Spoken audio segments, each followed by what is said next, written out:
عام طور پر یہ کہا جاتا ہے کہ جو قریبی رشتہ دار ہیں کیا ان کی آپس میں شادیاں کرنا مکروہ ہے؟ تو بہت سی چیزیں انٹرنیٹ کے اوپر بھی سرکولیٹ ہوتی ہیں اور بہت سے لوگوں کی تحقیق ہوتی ہے کہ جناب قریبی رشتہ داروں کی آپس میں شادیاں کرنا مکروہ ہے، یہ چیز ثابت کی جاتی ہے۔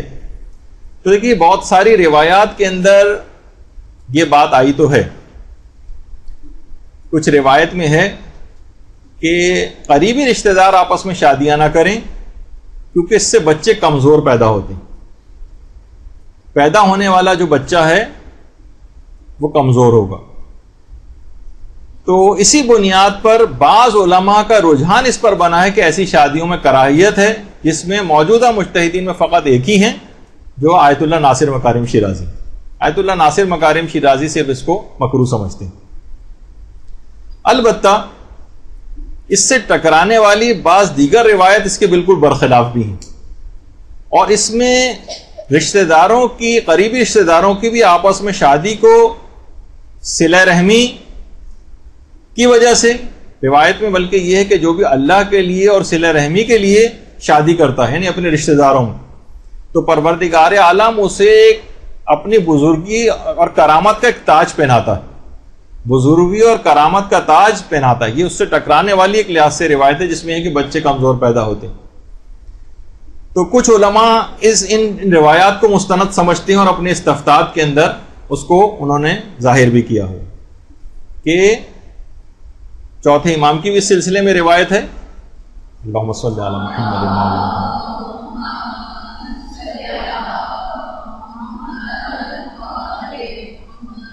کہ صلہ رحمی کی وجہ سے قریبی رشتہ داروں کی شادی کو جس میں تاج بزرگیوں کو کرامت پہننے کا باعث بتایا گیا،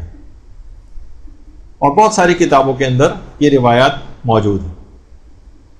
اچھا، اب علماء یہ جو کہتے ہیں، جو کہ دیگر تمام علماء جو موجودہ ہیں مجتہدین، وہ رشتہ داروں کی آپس میں شادی کو مکروہ نہیں سمجھتے ہیں، ابھی تفصیل اس کی آگے چل کر آ جائے گی، اور وہ یہ بھی کہتے ہیں کہ اگر یہ عمل شرعاً مکروہ یا ناپسندیدہ ہوتا، اگر یہ عمل شرعاً مکروہ یا ناپسندیدہ ہوتا تو جو خاندان اہل بیت میں جو سگے رشتہ دار اس طرح سے قریبی رشتہ دار تھے وہ آپس میں شادیاں کیسے کرتے؟ مثلا امیر المومنین اور حضرت شہزادی فاطمہ الزہرا سلام اللہ علیہ کی شادی، اللہم صلی علی محمد وعلی محمد،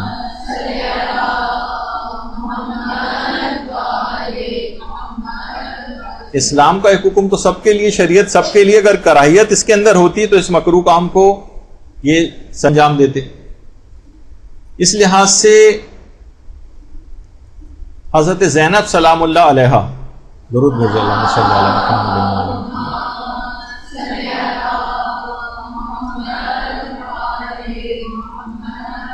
ان کی شادی اپنے سگے چچا زاد بھائی عبداللہ ابن جعفر طیار سے ہوئی تھی۔ یہ پھر کس طرح سے ہوئی؟ اسی طرح سے حضرت ام کلثوم سلام اللہ علیہ، اللہم صلی علی محمد وعلی محمد،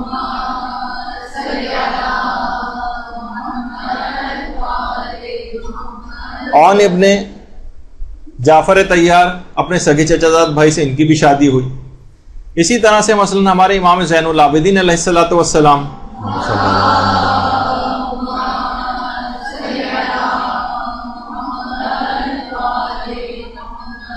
ان کی شادی بھی اپنی کزن امام حسن علیہ السلام کی بیٹی سے ہوئی مثلا۔ اور انبیاء ما سبق میں بھی حضرت ابراہیم، درود بھیجیے محمد علیہ وسلم،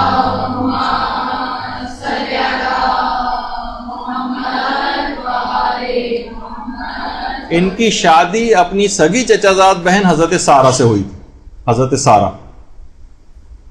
حضرت سارہ کا بھی وہیں اسرائیل کے اندر ان کی قبر مبارک بھی ہے، مسجد خلیل جو ہے وہاں پر اس کے قریب۔ اور جبھی وہ روایت بھی اس کے اندر آتی ہے کہ جب بادشاہ نے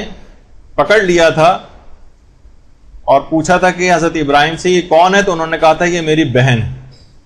کیونکہ رشتے میں حضرت سارہ چچا زاد بہن ہوتی تھیں حضرت ابراہیم، جس پہ اکثر لوگوں کو غلط فہمی ہو گئی معاذ اللہ کہ حضرت ابراہیم نے 3 جھوٹ بولے تھے معاذ اللہ، جس میں سے ایک جھوٹ یہ بھی تھا۔ اکثر محدثین غیر شیعہ جو ہیں ان کا یہ نظریہ اس میں بنا. تو یہ پھر کس طرح سے ہوا؟ اور وہ جو بڑی یہ بھی حضرت سارہ کی جو ہے قبر مبارک ہے. اور اس کے بعد وہ جو ایک مشہور حدیث ہے جو سیدانی کی غیر سید سے شادی کے سلسلے میں جو ہمارا درس ہوا تھا، اس کے اندر بہت زیادہ اس حدیث کے اوپر بات ہوئی تھی کہ پیغمبر نے ایک دفعہ اولاد علی اور اولاد جعفر طیار کو دیکھ کر ارشاد فرمایا تھا کہ ہماری بیٹیاں ہمارے بیٹوں کے لیے ہیں اور ہمارے بیٹے ہماری بیٹیوں کے لیے. باقاعدہ علماء نے اپنے استفتاء میں بھی اس حدیث کو ذکر کیا. تو اس لحاظ سے یعنی قریبی رشتہ داروں میں شادیاں اگر اس انداز سے مکروہ ہوتی یا ناپسندیدہ ہوتی تو پھر یہ کیوں شادیاں اس انداز سے ہوئیں اور پیغمبر نے اس انداز سے کیوں کہا؟ ہاں البتہ کچھ استثنائی معاملات ایسے ضرور ہیں کہ اگر کچھ ایسی خاص بیماریاں خاندانوں کے اندر چل رہی ہوں. دیکھیے اس کے اندر بیماریوں کو تو اس میں لے کر آیا جاتا ہے نا. اصل میں کچھ خاص بیماریاں ایسی چل رہی ہوں جو معلوم ہے کہ شدید تکلیف کا باعث ہوں گی، یہ خاندان میں جو بچے پیدا ہوں گے بہت یقینی ہے کہ بیماریاں منتقل ہوں گی یا بہت قوی امکان ہے کہ منتقل ہو جائیں گی. تو وہ لوگ اگر اوائڈ کریں تو اچھا ہے. لیکن یہ اس موقع پر ہے کہ جب واقعی خاندانوں میں ایسی کوئی بیماری چل رہی ہو. یہاں پر یہ ہوتا ہے کہ جب چیزیں پیش کی جاتی ہیں تو لوگ عام طور پر جن کے خاندانوں میں ایسی کوئی بیماری بھی نہیں چل رہی وہ بھی کہتے ہیں نہیں بھائی کزنس کو آپس میں شادی نہیں کرنا چاہیے. دیکھیے بہت ساری بیماریاں مثلا ایسی ہیں جو واقعی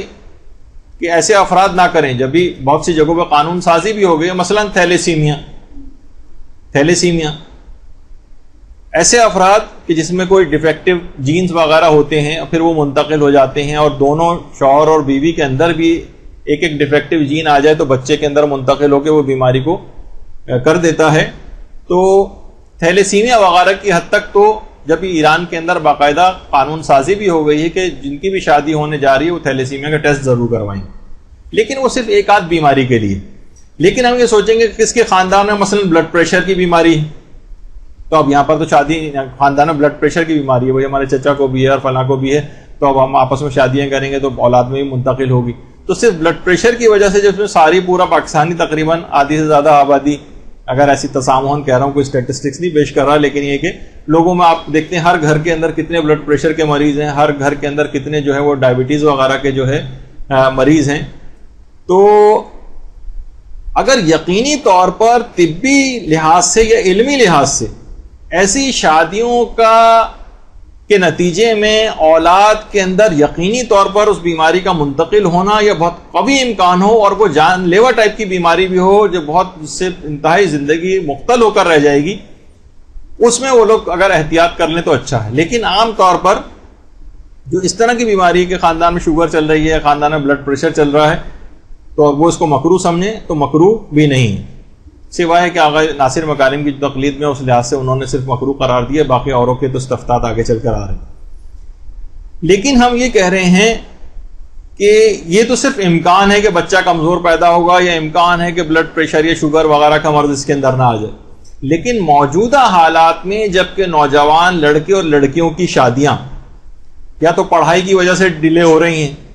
عمریں نکلتی جا رہی ہیں، تعلیم کی وجہ سے، یا لڑکوں کے کیریئر اب یہ کیریئر بنا لے، کچھ کھانے کمانے لگ جائے، کچھ ابھی بینک بیلنس جمع کر لے، اب اس کے پاس گاڑی آ جائے، اب یہ فلاں چیز کر لے، اس کے انتظار میں لوگ جو ہے وہ بوڑھے ہوتے چلے جا رہے ہیں. یا شادیاں جب وہ ظاہر ہے کہ جس لڑکے سے جس کی شادی ہونی ہے وہ بھی تو اس کے انتظار میں بیٹھی ہے، اس کا بھی ایج مثلا نکل رہی ہے، ملازمت اچھی نہیں مل رہی ہے، اس میں مشکلات کا شکار ہو رہی ہیں شادیاں، طبقاتی اور اسٹیٹس کا جو فرق ہے اس کی وجہ سے شادیاں جو ہیں وہ لیٹ ہو رہی ہیں. اور پھر اس کے بعد ہمارے اپنے معاشرے کے اندر سید و غیر سید والی جو شادیوں کے مسئلے آئے ہیں اس کے اندر مشکلات کا شکار ہو رہی ہیں. تو بہت سارے اس طرح کے ہمارے خود ساختہ اور احمقانہ قسم کے معیارات کی وجہ سے جو پہلے ہی اتنی زیادہ شدید مشکلات کا شکار ہو گئی شادیاں کہ اس کے نتیجے میں جنسی بے روی وہ بڑھ رہی ہے، انحرافات جو ہیں وہ وجود کے اندر آ رہے ہیں. اور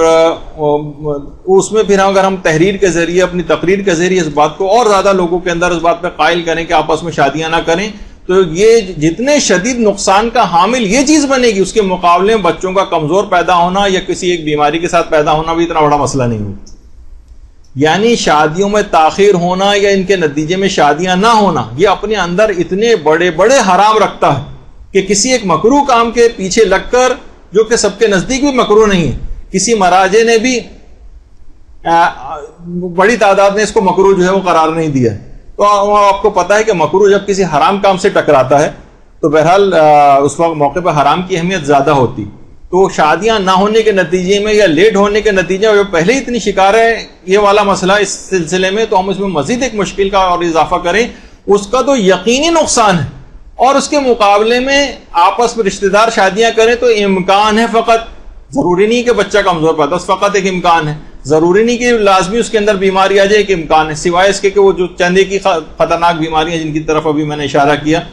تو اس میں اتنا زیادہ ہی نقصان ہو جائے گا جو اس نقصان سے کہیں زیادہ بڑھ کر ہوگا کہ جو شادیاں لیٹ ہونے کی وجہ سے شادیاں میں مزید مشکل ڈالنے کی وجہ سے جو نقصان. اور دیکھیے روایات کے اندر جب یہ چیز ابھی جو آپ کے سامنے کہ تاج بزرگی اس کو پہنایا جائے گا, یہ بھی روایتوں کے اندر آیا. آیت اللہ فاضل لنکرانی نے باقاعدہ اس روایت کو جو چوتھے امام کی تھی باقاعدہ اپنے فتوے کے اندر پیش بھی کیا. البتہ علماء نے وہ ضرور احتیاطیں اپنے فتوے کے اندر لکھی ہیں کہ اگر معلوم ہے کہ کوئی بیماری کا یقینی طور پر اس میں جانے کا امکان پیدا ہو گیا ہے تو پھر وہ لوگ اوائڈ کریں اس کو. اسی طریقے سے مثلا آیت اللہ صادق شیرازی ان کا بھی استفتاء ہے,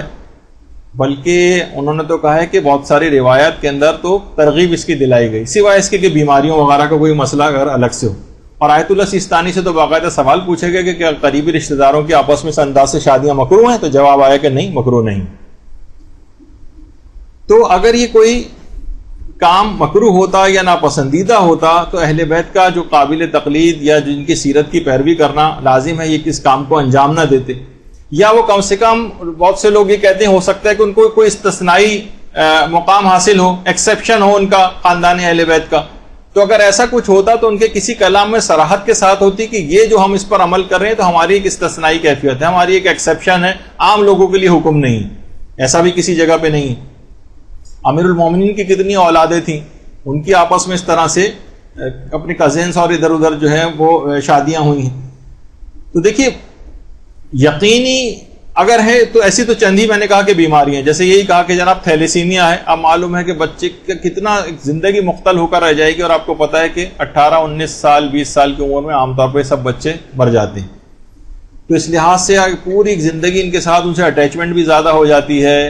اور پھر اس کے بعد اتنا بیمار بچے سے زیادہ اٹیچمنٹ ہو جاتی ہے والدین کی, اور کتنی اس کے ساتھ وہ کرتے ہیں, اور پھر اس کے بعد پھر ایک موقع آتا ہے کہ ان کو دکھ اور تکلیف ہوتی ہے. تو اس سے اگر اوائڈ کیا جائے جبھی تھیلیسیمیا کے لیے تو ایران میں بھی قانون سازی ہو گئی, اور یہاں پر بھی اس کا اگر خیال رکھا جائے تو اچھا. اسی طریقے سے مثلا ہیموفیلیا وغیرہ کی بیماری اگر خاندانوں میں چل رہی ہے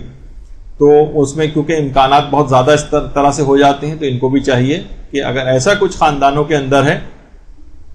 تو کتنے زیادہ یہ سب بیماریاں تھیلیسیمیا ہیموفیلیا بڑھتی جا رہی ہیں. اسی طریقے مثلا ڈاؤن سنڈروم جسے کہا جاتا ہے, یہ اگر کسی خاندان کے اندر ہے بیماری, وہ لوگ اوائڈ کر لیں, کزنس وہ آپس میں شادیاں نہ کریں, کہیں یہ چیزیں منتقل نہ ہو جائیں. تو لیکن اس وجہ سے آپ اس کو چھوڑ دیں, ورنہ اگر اعداد و شمار کے اوپر اگر آپ جائیں گے تو آپ دیکھیں گے جناب کون سا ایسا ایریا ہے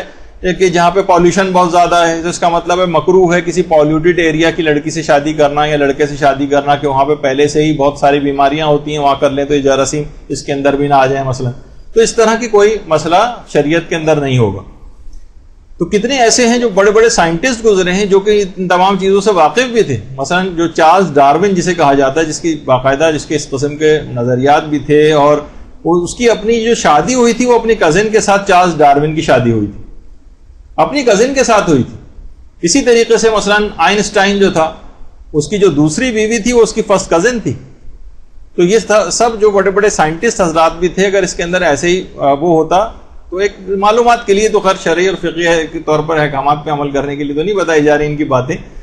تو اگر کوئی بہت خطرناک بیماریاں کسی خاندان میں آلریڈی موجود ہوں, چل رہی ہوں, تو پھر تو ٹھیک ہے, وہاں نہ کریں. لیکن اگر یہ بیماریاں نہ ہوں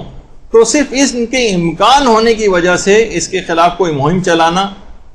یہ اتنا زیادہ مناسب نہیں ہے. اگر ٹھیک ہے کسی کے پاس اور آپشن موجود ہیں اور کوئی احتیاط کرنا چاہے تو اس کے اندر بھی کوئی پابندی نہیں, لیکن معاشرے کی برائیاں اور حرام کاریاں دیکھتے ہوئے کہ جہاں جن کا ابھی آگے اس سے پہلے تذکرہ ہم نے کیا ہے, تو جہاں اتنی بڑی بیماریاں نہیں ہیں اگر آپ کے سامنے, تو صرف ان کی وجہ سے کہ کچھ بچے کمزور پیدا ہو سکتے ہیں یا امکانی طور پر بلڈ پریشر شوگر وغیرہ کا کوئی مرض اس کے اندر آ سکتا ہے, اس کے مقابلے میں کوئی تحریک چلانا کہ اور شادیوں کو مزید مشکل سے مشکل تر بنانا، یہ اتنا عقل مندی کا کام نہیں ہوگا. تو بہرحال یہ ایک دماغ میں رہے کہ ایک چیز یہ کافی زیادہ آج کل ہو رہی تھی، تو اس وجہ سے ہم نے سوچا کہ اس موضوع کے اوپر بھی کچھ بات کر لی جائے. تو اب آقا ناصر مکارم کے علاوہ دیگر تو مجتہدین کا فتویٰ بھی آپ نے دیکھ لیا کہ وہ اس کو مکروہ نہیں سمجھتے، سوائے اس کے کوئی یقینی طور پر خاندانوں میں ایسی بیماریاں چل رہی